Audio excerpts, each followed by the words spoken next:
بسم اللہ الرحمن الرحیم۔ السلام علیکم۔ العلم سٹی میں خوش آمدید۔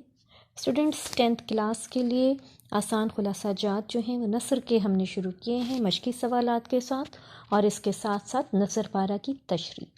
تو اس سلسلے میں ہمارا آج کا لیکچر ہے پرستان کی شہزادی سے متعلق، اور یہ ہمارا نثری لحاظ سے تیسرا سبق ہے۔ ویسے اس کا نمبر 5واں ہے ترتیب کے لحاظ سے، لیکن نثری اسباق کے لحاظ سے اگر ہم دیکھیں تو یہ تیسرا سبق کہلاتا ہے۔ تو پرستان کی شہزادی کا خلاصہ شروع کرتے ہیں۔ سب سے پہلے آپ سبق کا خلاصہ کی مین ہیڈنگ دیں گے، اس کے بعد سبق کا عنوان جو کہ پرستان کی شہزادی ہے، مصنف کا نام جو کہ اشرف صبوحی ہیں، ماخذ اور صنف ادب آپشنل ہیں۔ اگر آپ کی لرننگ بہت اچھی ہے اور آپ کو یاد رہ جائے گا تو آپ یہ دونوں چیزیں ایڈ کر لیجئے، ورنہ آپ ان دونوں چیزوں کو سکپ کر سکتے ہیں۔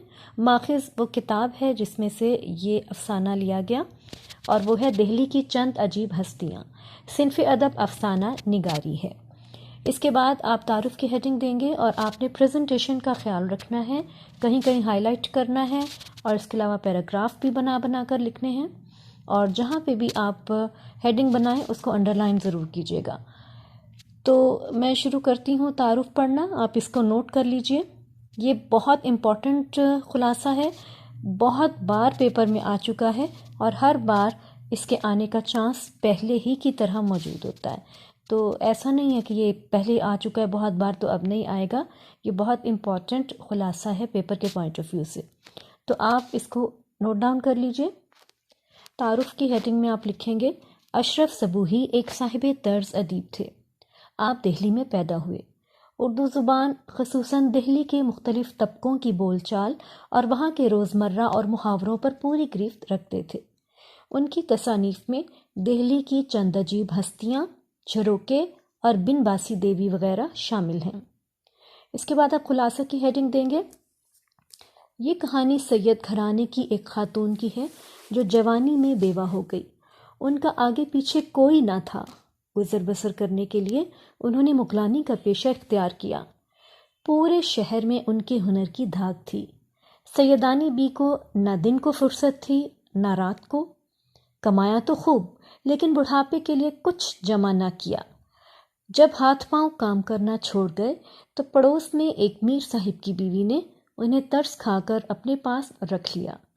سیدانی بی کے بارے میں مشہور تھا کہ وہ پرستان کی شہزادی کا جہیز ٹانکنے بھی گئی تھی۔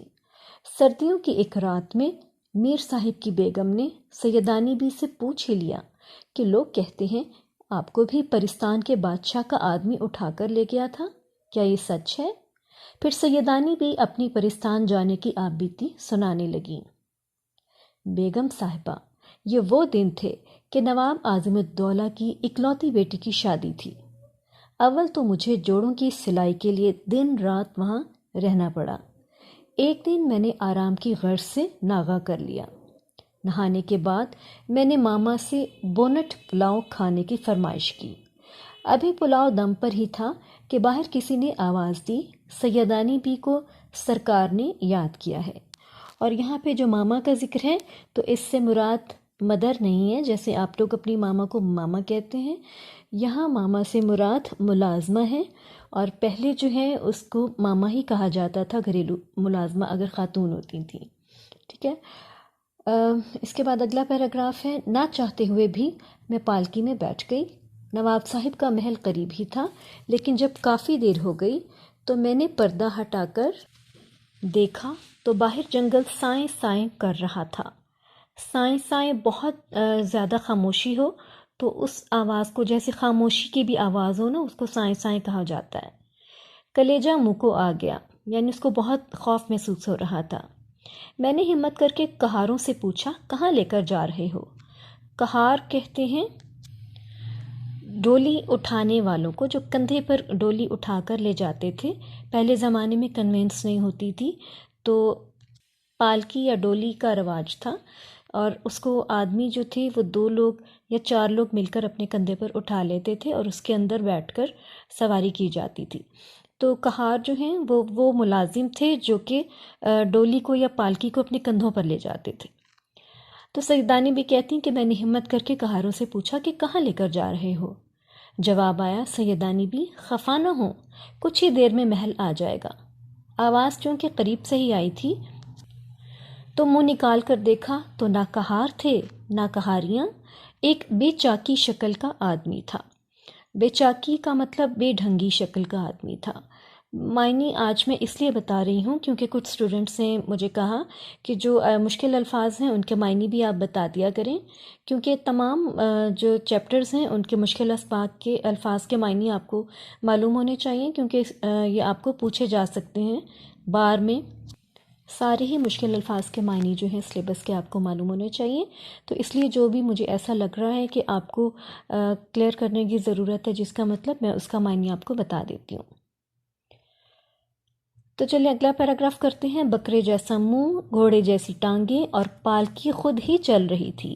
اب تو میں بہت ڈر گئی تو اس نے کہا، سیدانی بھی گھبراؤ نہیں، ہماری شہزادی کی شادی ہے، کپڑے سی کر چلی آنا، منہ مانگا انعام ملے گا۔ اتنے میں محل آ گیا، گہما گہمی ایسی کہ ہمارے بادشاہوں کے ہاں دکھائی نہیں دیتی۔ گہما گہمی رونق کو کہا جاتا ہے۔ اتنے میں ایک پری نے آ کر کہا کہ سیدانی بھی آپ نے بہت انتظار کروایا، اندر بادشاہ ملکہ آپ کا انتظار کر رہے ہیں۔ اندر یاقوت کے تخت پر بادشاہ اور ملکہ تشریف فرما تھے۔ یاقوت ایک قیمتی پتھر کو کہا جاتا ہے۔ ملکہ کے پہلو میں ایک 14-15 سال کی حسین لڑکی بیٹھی تھی۔ بادشاہ میری گھبراہٹ دیکھ کر مسکرائے۔ ملکہ نے کہا، آؤ سیدانی بھی، مزاج تو اچھا ہے، سنا ہے کہ راستے میں تم بہت ڈری۔ میں بولی، حضور کو دعا دیتی ہوں، وہ تو اللہ نے مدد کی، نہیں تو جان نکلنے میں کیا کسر رہ گئی تھی۔ اتنے میں کھانا چنا گیا۔ کھانا تھا کہ اللہ کی قدرت کا کرشمہ، ایک ایک بالشت کے پودے۔ حیرانی کی بات تھی کہ جب ان سے ایک پھل توڑتی تو اس کی جگہ دوسرا فوری نکل آتا۔ پھل اور کلیاں مٹھائیوں کی طرح تھیں۔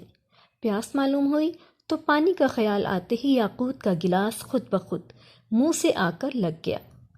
بادشاہ بیگم نے، جس کا نام زمرد پری تھا، شہزادی کے کپڑے لانے کا حکم دیا۔ ہر کپڑا بے مثال تھا، وہاں دنوں کا حساب ہی نہ تھا۔ آخر جب سارا کام ان کی مرضی کے مطابق ہو گیا تو میں نے واپسی کی اجازت چاہی۔ بادشاہ بیگم بولی، سیدانی بھی، میرا جی چاہتا ہے کہ شہزادی کی شادی دیکھ کر جاؤ۔ میں نے دل میں سوچا، ان لوگوں کا کیا اعتبار، ذرا سی بات پر ناراض ہوں تو جلا کر خاک کر دیں۔ آخر سب سے رخصت ہوئی۔ میں پالکی میں بیٹھی اور اندھیرے میں بادشاہ کے دیے گئے انعام کو ٹٹول کر دیکھا۔ کنکر پتھر محسوس ہوئے تو دل جل گیا اور ایک ایک کر کے غصے میں انہیں باہر پھینک دیا۔ کچھ دیر میں گھر آ گیا۔ پالکی کا پردہ اٹھایا اور چراغ کی روشنی اندر پڑی تو کیا دیکھتی ہوں کہ جسے کنکر پتھر سمجھ رہی تھی، جواہرات تھے۔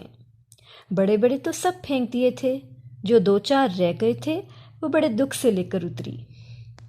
گھر میں جو پہنچی تو بونٹ پلاؤ جیسا چھوڑ گئی تھی ویسے ہی دم پہ رکھا ہوا تھا۔ اسٹوڈنٹس، یہ تو تھا خلاصہ، اور اس کے بعد مشقی سوالات۔ آپ اسی طرح سے ہیڈنگ بنا لیجیے گا، اور پہلی ہیڈنگ ہے سیدانی بی کا پیشہ۔ سیدانی بی ایک شریف خاندان سے تعلق رکھتی تھی۔ وہ جوانی میں بیوہ ہو گئیں تو گزر اوقات کے لیے انہوں نے مکلانی یعنی درزن کا پیشہ اختیار کیا اور محنت کر کے عزت کی زندگی گزاری۔ اور اسٹوڈنٹس، میں ایک بار پھر آپ کو تاکید کر دوں کہ آپ کی جو کی بکس میں آپ کو ملتے ہیں جو مشقی سوالات کے جوابات، وہ بہت مختصر اور ادھورے اور نامکمل جوابات ملتے ہیں۔ اتنے مختصر اور ادھورے جواب کا نمبر نہیں ملتا۔ تو یہ جو آپ کو مشقی سوالات کے جوابات نظر آ رہے ہیں، یہ مناسب لینتھ کے ہیں، خود میں نے تیار کیے ہیں، یہ آپ کو کسی کی بک میں نہیں ملیں گے۔ آپ انہی کو نوٹ ڈاؤن کیجئے اگر آپ اپنا ایک بھی نمبر مس نہیں کرنا چاہتے۔ تو آپ سوال نمبر 2 کی ہیڈنگ بنائیے گا، میر صاحب کے اطمینان کی وجہ۔ میر صاحب اور ان کی بیوی دونوں خوش تھے کہ سیدانی بی کو خدا نے بچوں کی تربیت کے لیے بھیج دیا۔ ایسی شریف، نماز روزہ کی پابند اور ہنرمند استانی صرف روٹیوں پہ کہاں میسر آتی ہے۔ پرستان بلوانے کی وجہ ہمارے تیسرے سوال کی ہیڈنگ ہے۔ پرستان کے بادشاہ کی خوبصورت اور لاڈلی بیٹی سہیل پری کی شادی تھی۔ بادشاہ نے سیدانی بی کو اپنے ہنر میں شہرت کی وجہ سے اپنی بیٹی کا جہیز ٹانکنے کے لیے بلوایا تھا۔ نمبر 4 جو ہے وہ سوال، بادشاہ بیگم کا اصل نام۔ بادشاہ بیگم کی اصلی نام زمرد پری تھا، جو کہ پرستان کے بادشاہ کی خوبصورت ملکہ اور سہیل پری کی والدہ تھیں۔ 5واں سوال ہے، پرستان کے پھلوں کی خاصیت۔ پرستان کے پھلوں کی خاص بات یہ تھی کہ جب ایک پھل توڑا جاتا تو اس کی جگہ فوراً دوسرا نکل آتا۔ جب پھل توڑ کر کھایا جاتا تو جس کھانے کا خیال ذہن میں آتا منہ میں اسی کا ذائقہ محسوس ہوتا۔ یہ تو تھا ہمارا آج کا تھوڑا سا لمبا لیکن بہت اہم لیکچر، جس میں میں نے ایک بہت بار آنے والے خلاصے کو آپ کو بریف کیا اور گائیڈ کیا کہ آپ کو کس طرح سے معیاری خلاصہ لکھنا ہے وتھ پریزنٹیشن، اور اس کے علاوہ اس کے مشقی سوالات کے بھی بہت مناسب ترین جوابات آپ کو بتا دیے۔ ہمارا اس سے اگلا لیکچر اسی سبق کے نثر پارہ کی تشریح کے بارے میں ہوگا۔ مزید کوئی گائیڈ لائن دینا چاہیں تو آپ کمنٹس میں لکھ کر پوچھ سکتے ہیں۔ ویڈیو پسند آئے تو لائک اور شیئر کرنا مت بھولیے گا، بلکہ ہر اسٹوڈنٹ سے میری ریکویسٹ ہے کہ ایٹ لیسٹ 5 اسٹوڈنٹس کو آپ ویڈیو شیئر کر دیجئے۔ اپنا بہت خیال رکھیے گا، ملتے ہیں نیکسٹ لیکچر میں۔ اللہ حافظ۔